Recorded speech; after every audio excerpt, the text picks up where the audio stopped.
Hello and welcome to my arty update. This week I've only got two sketchbooks to show you, my Inktober Sketchbook and my Neurographic Doodle Zentangle book. But I'll also be letting you know how I'm getting on with my new pens I picked up last time, as well as a little bit about future videos that are up and coming. So anyone that's new, this is my regular video that I post every 2 weeks where I just talk about all of the work I've been doing in my sketchbook. I talk about my processes, what I've learned, any new art supplies that I've picked up, and pretty much anything else that's on my mind as well. And quite often I have a little health update at the end, but there won't be one today because there's really no news. Same old, same old. So this week I'm going to start with my Inktober sketchbook, but if you'd rather skip over that, then do use the timestamps or the chapters in the video description just to flick over to whichever part that interests you.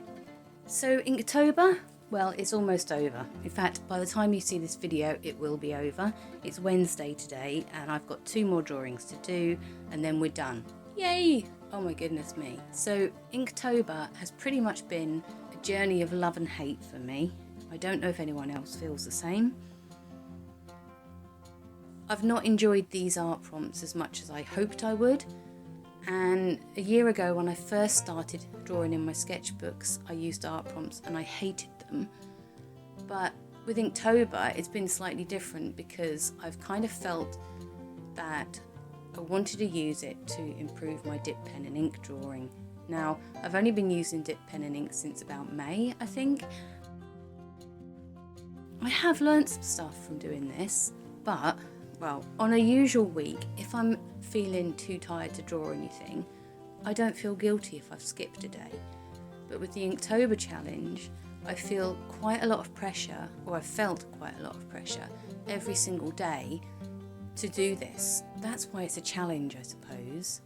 But on days when I'm really not feeling good and I'm feeling quite tired and low in energy, I've really struggled to kind of push myself to get something done. And then what I've found is I've rushed what I'm doing just to get something done, not with very good results. There were 3 days that I missed and I went back to do them with just my new Pilot pen. The reason I did the catch-up ones in a different medium was to fully distinguish that they were not done on the day of the challenge. But also it meant that I could very quickly, when it was done, I could turn the page over and work on the next dip pen drawing for that day. So on the 3 days that I missed, I just did some very, very simple drawings just to get it done and out of the way. But yeah, I think nothing that I've drawn over the last 2 weeks has made me feel like I should give myself a pat on the back. There are a couple that are acceptable, some that are okay, but I don't think it's actually improved my dip pen and ink drawing. But I do actually think that I've learnt a bit. I've learnt which nibs are best for which lines, and I've also learnt that doing a good pencil drawing before you start with the dip pen and ink is always a good idea. When the pencil drawing is good, it stands a much better chance of the actual dip pen drawing being good. The other key thing is a good composition as well. I mean, I was using some really lovely photographs, but the compositions weren't particularly good. So that kind of is disheartening when you start drawing a picture and it's just not turning out the way that you like. So I really do need a lot more practice with this dip pen and ink, and this sketchbook will have, a dozen pages left at the end of it. So now Inktober is over, what I'm going to do is use this as my dip pen and ink drawing sketchbook, and I will make sure that I fill in all the rest of the pages without any pressure. I don't know if anyone else has been doing this Inktober challenge and what you've felt about it personally. This was my first one, so I didn't really know what to expect, but I was quite excited at the start to get going, and now at the end, I don't know if I'll do it next year. I think it was just quite a lot of pressure, and I think I work best at my own pace, in my own time.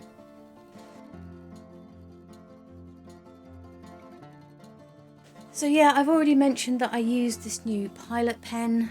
I hate it. I've tried to use it, well, I got it because I wanted to use it in my Zentangle Neurographic Sketchbook, and I tried it and I didn't like it. I can't get a constant pressure out of it like I can with the gel pen, and yeah, it was just, when I was drawing with it, my lines were very wiggly rather than being nice and smooth. It was okay using it in my Inktober sketchbook, I've already mentioned that. Well, the first one that I used it for was a very basic design, and I didn't mind that the lines were wobbly in that one because that was what I was intending to do. In the next one, again, it was just a really quick sketch. I just feel that, yeah, this pen is not anything great and I won't be buying any more.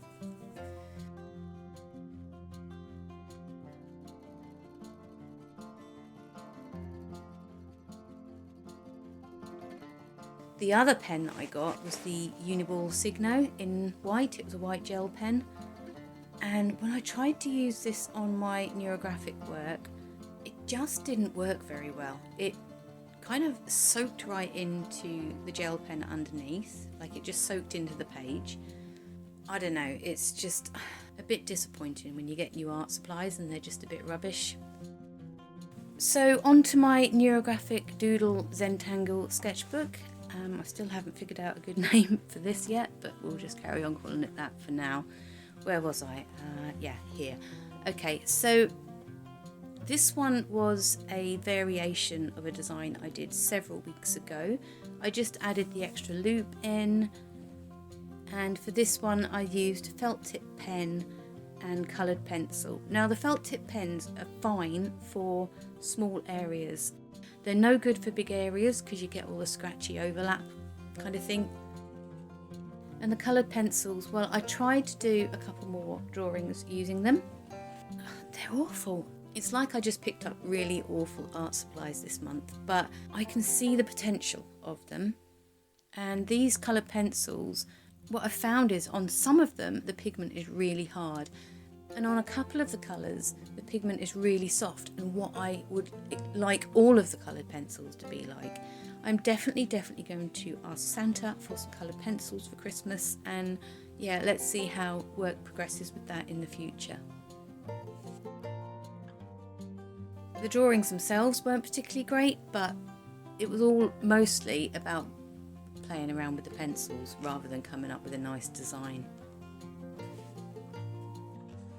So when I've done a couple of rubbish pictures, I like to go back to basics with a bit of neurographic art, and this one was a complete disappointment because my diluted violet ink had kind of, I don't know, it had kind of like splodges in it, so I don't know if it was fluff or whether it was just the ink had kind of looped together, I don't know. So I gave up on this one and I didn't finish it.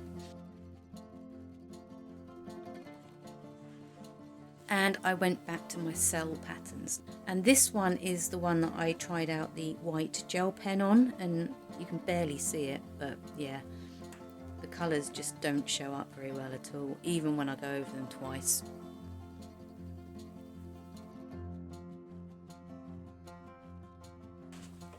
So I did a couple more. Now I really do enjoy this style of pattern. You just draw some circles and you fill them in with more circles, and then you join them up with more circles, and then you just colour them in, draw some lines. Yeah, I love this kind of style, and it's a really great way of playing around with different colours as well. So the next three were me working on developing a pattern, and I thought at some point it would be a really good idea to do a whole video about how I come up with ideas.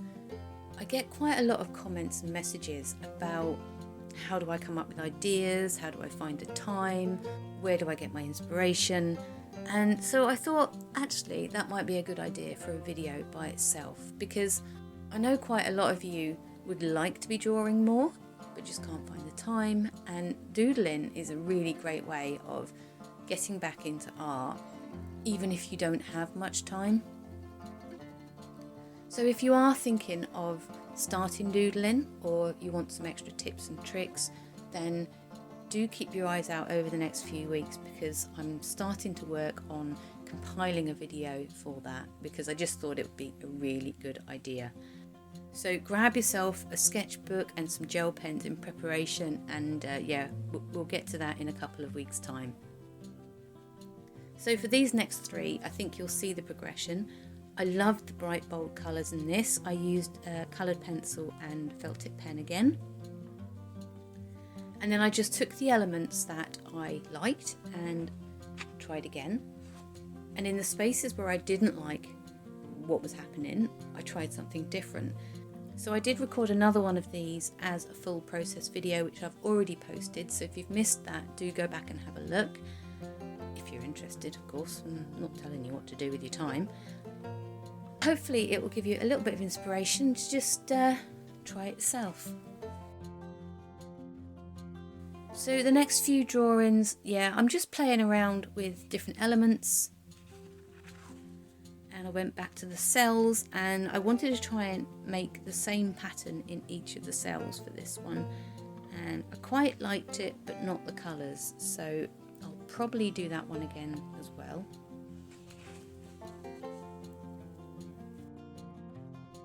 The next couple didn't work out at all. The pens were running out that I'd chosen, so I was losing all inspiration with it, but you can see some of the elements in some of my previous designs I've just pulled out. And yeah, and then I just picked the wrong colours that just weren't working. The next one, however, I really enjoyed doing, and I'm very keen to do this in different colours. In fact, I think I might do this one as a full process video for next week. We'll see if I have the time to do that one as well. And then I just thought I'd try it out using more lines, and I kept this one in black and white because I thought it was more effective that way. So that's the progress in my sketchbooks, and whilst I talk about the next little bit, I'll just have me drawing in the backgrounds with one of the videos that didn't turn out so well. So it has come to my attention over the last few weeks that a lot of my craft videos are getting a lot more watches, and I haven't done a craft tutorial for a long time, and I haven't also done a craft challenge for a long time. I haven't forgotten about doing these, it's just I've been away on holiday, I'm settling back in, Inktober has taken over, and I'm very, very keen to try some more art challenges that aren't Inktober,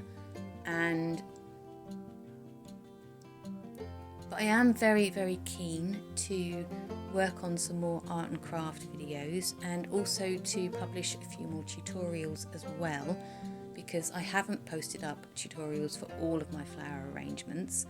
I'm aware that some of you are here for the neurographic work, some of you are here for the art, but a lot more of you are here now for the crafts. So I do feel that the last 3 or 4 months have been completely taken over with my artwork, and you know, Christmas is coming, it's a time to make some gifts. So I thought I really should get my diary out and try and figure out which tutorials and challenges to do next. I do feel like some days I just don't have the time at the minute, and I think that is because Inktober is just been pressuring my brain. So now that's pretty much done, I think I'm going to have a little bit more time to just relax and enjoy what I'm doing again. So that's it for this week. I do hope you've all had time to have a little bit of creativity in your life over the last couple of weeks as well. Do give me a thumbs up if you've made it this far. I'll keep posting my Tuesday videos, and I will, as I've said, try and get some extra videos in as well. I hope you have a good couple of weeks, and I'll speak to you again soon.